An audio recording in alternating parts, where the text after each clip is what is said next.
इथे महाराष्ट्रातल्या शेतकऱ्याला आपली किडनी विकून कर्ज फेडावं लागतंय आणि सरकार मात्र उद्योगपतींची कर्ज माफी करण्यात व्यस्त आहे का?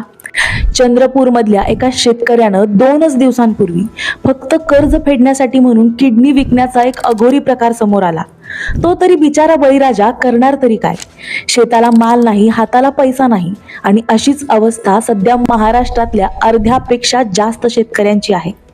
नुकतंच ओल्या दुष्काळानं महाराष्ट्र झोडपला, पण ज्या शेतकऱ्याला कर्जमाफी द्यायला सरकारचे हात शिवशिवतायत ना, त्याच सरकारनं गेल्या 5.5 वर्षात 6,15,000 कोटींची मोठ्या उद्योगपतींनी घेतलेली कर्ज ही बुडीत खात्यात घातली आहेत.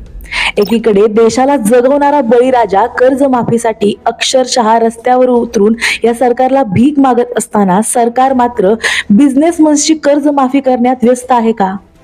लाखभर किंवा 1,000 रुपयांसाठी शेतकऱ्याला जगू का नको असं करत आत्महत्या करायला भाग पाडणाऱ्या या मोठ्या मोठ्या banks, Anil Ambani, Jindal, JP groups यांच्यासारख्या मोठमोठ्या कंपन्यांची कर्ज मात्र बुडीत काढतायत.